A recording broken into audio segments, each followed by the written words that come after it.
किसी एक मुफ्ती सलमान अजहरी को जेल में डालकर हम इस्लाम को आगे बढ़ने से रोक लेंगे। अरे नादानो, एक मुफ्ती सलमान नहीं, लाखों मुफ्तियों को, लाखों मौलवियों को जेल के अंदर डाल दो, लेकिन तुम इस्लाम को आगे बढ़ने से नहीं रोक सकते। तुम इस्लाम के पौधे को नुकसान नहीं पहुंचा सकते, क्योंकि इस मजहब इस्लाम के पौधे की जड़ में शहीद आजम इमाम हुसैन का खून।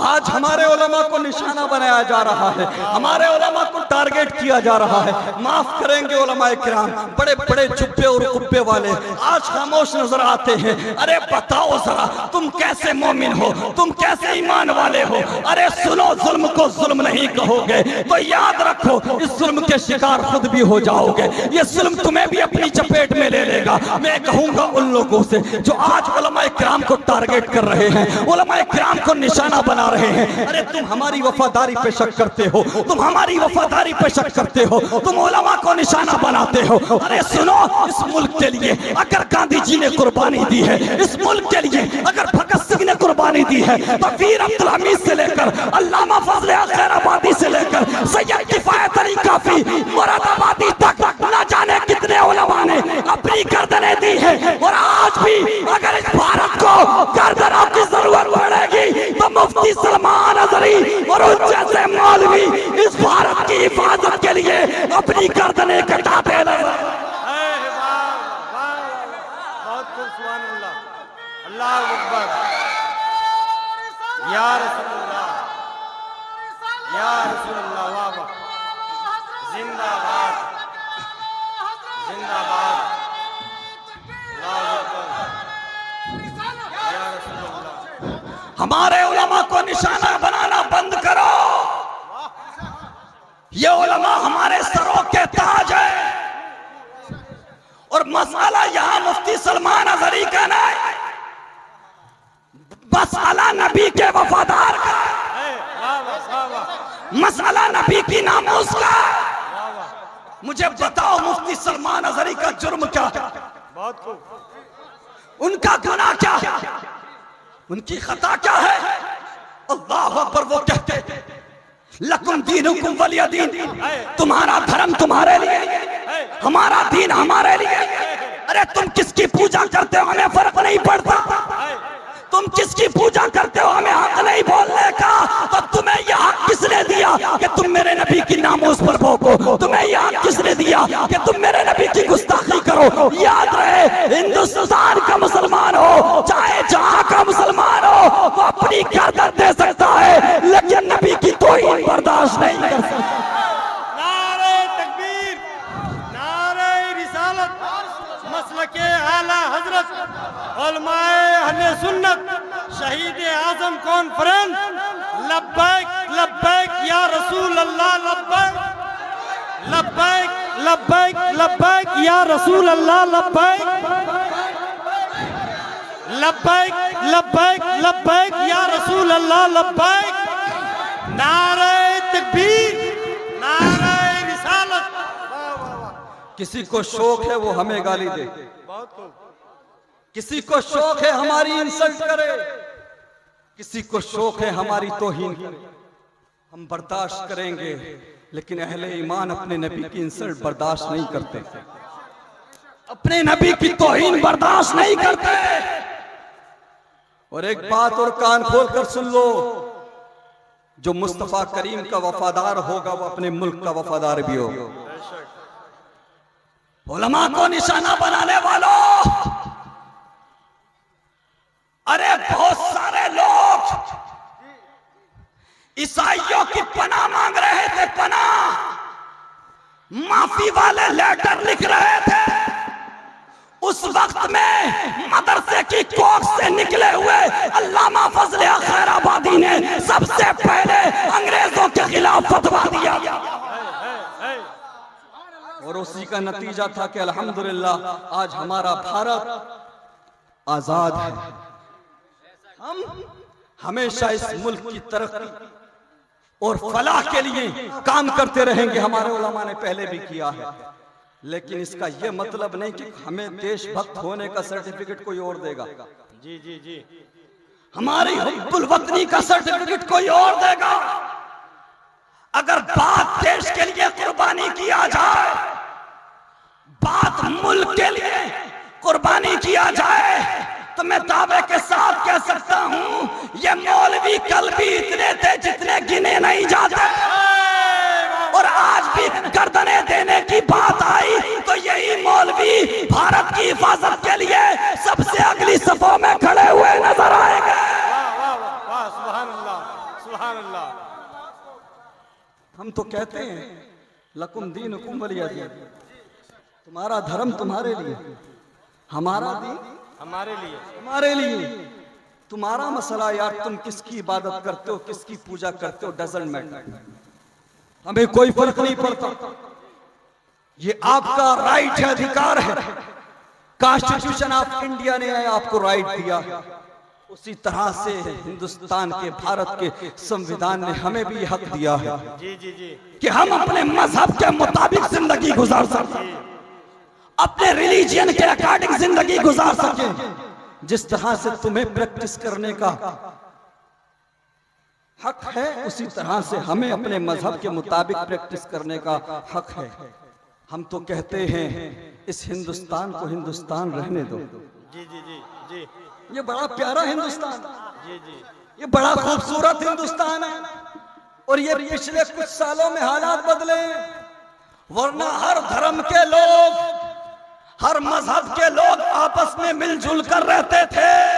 जी जी। और मैं ये बात कह रहा हूं ऑन द स्टेज, वो दिन दूर नहीं है कि जब ये हिंदुस्तान अपनी असल मोहब्बत की तरफ पलट आएगा। वाह वाह वाह वाह वाह। ये नफरत फैलाने वाले, नफरतों का बाजार गर्म करने वाले, ये सब खत्म हो जाएंगे, ये सब नाकाम हो जाएंगे। हिंदुस्तान फिर से अपनी असल मोहब्बत की तरफ पलटेगा। जिस हिंदुस्तान के अंदर हिंदू हो, मुसलमान हो, सिख ईसाई हो, कोई भी हो, वो मजहब बाद में देखेगा, पहले ये देखेगा कि ये भी हिंदुस्तानी है, मैं भी। वाह वाह वाह वाह वाह, बहुत सुभान अल्लाह सुभान अल्लाह। मेरे मुस्तफा करीम सल्लल्लाहु अलैहि वसल्लम के प्यारे दीवाने, हर एक को अपने हिस्से का काम करना चाहिए, हर एक को अपने हिस्से का काम करना चाहिए। हमने बड़े बड़े लोग मसलहत के शिकार देखे हैं, हालात के शिकार देखे। अरे मसलहत से काम लो, हालात नहीं देखते। अच्छा, हालात कौन सा वक्त है यार जनाब जब हालात तुम्हारे मुवाफिक थे? क्या हालात तब अच्छे थे जब मक्के की जमीन पर सिर्फ 40 या 39 थे? क्या हालात तब अच्छे थे जब 313 थे?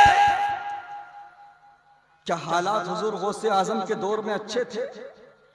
शेखैन का नाम लेने पर भी कत्ल कर दिया जाता था। क्या हालात हलाकुल खां के दौर में अच्छे थे? नहीं, हालात ईमान वालों के लिए हर दौर में अच्छे हैं। जिनका ईमान मजबूत है, जिनका ईमान कामिल है, और जिनका ईमान कामिल नहीं रहा, मजबूत नहीं रहा। मैं किसी पर तनकीद नहीं कर रहा, निशाना नहीं बना रहा, लेकिन मैं इतना जरूर कहूंगा, जो लोग हक को हक ना कह सके, जो लोग जुल्म को जुल्म ना कह सके, उन्हें कोई हक नहीं पहुंचता कि वो मिंबर पर बैठ के घंटों भाषण दे। अगर तुम्हें लोगों के सामने गुफ्तगू करना है, लोगों से मुसाफे करना है, नजराने लेना है, तो जुल्म को जुल्म कहना होगा, हक को हक कहना होगा। इस्लाम के नाम पर हलवे तुम खाओगे, इस्लाम के नाम पर बिरयानी तुम खाओगे, इस्लाम के नाम पर मोटे मोटे लिफाफे तुम लोगे, और अगर जब हमारी जमात के लोग परेशानी में हो तो बोलने कौन आएगा? वाह वाह वाह, आवाज उठाने कौन आएगा? आवाज उठाइए, यह हमारा राइट है, अधिकार है। कॉन्स्टिट्यूशन ऑफ इंडिया के अकॉर्डिंग जो कानूनी एतबार से हमें हक हासिल है, अपना विरोध दर्ज कराइए सोशल मीडिया के माध्यम से, चाहे किसी भी तरह से अपने इलाके के किसी जिम्मेदार अधिकारी को मेमोरेंडम सौंपकर, ज्ञापन देकर ये एहसास दुनिया वालों को, लोगों को हो जाना चाहिए कि नबी का वफादार तन्हा नहीं होता है। जी जी, नबी का वफादार तन्हा नहीं होता। और अगर यूं ही भुला दोगे, यूं ही भूल जाओगे, मजलूमों के लिए आवाज नहीं उठाओगे, तो लोग इतना समझ जाएंगे, अरे ये जज्बाती कौम है, बस जलसों में नारा लगाना जानती है, जब मुश्किल आती है तो भाग खड़ी होती है। जी जी जी जी, लेकिन हम हुसैनी हैं, हम यजीदी नहीं हैं। हुसैनी हो के नहीं, यजीदी भागे थे। यजीदी कूफा से हालात देखकर हजरत मुस्लिम बिन अकील के हाथ पर पहले बैयत की, पहले साथ देने का वादा किया, फिर जब खतरा देखा, जब डर देखा, तो पाला बदल लिया। अब अगर कोई मसलिहात का नाम लेकर जुल्म को जुल्म ना कहे, तो उसके अंदर हुसैनी खसलत नहीं बल्कि यजीदी खसलत है।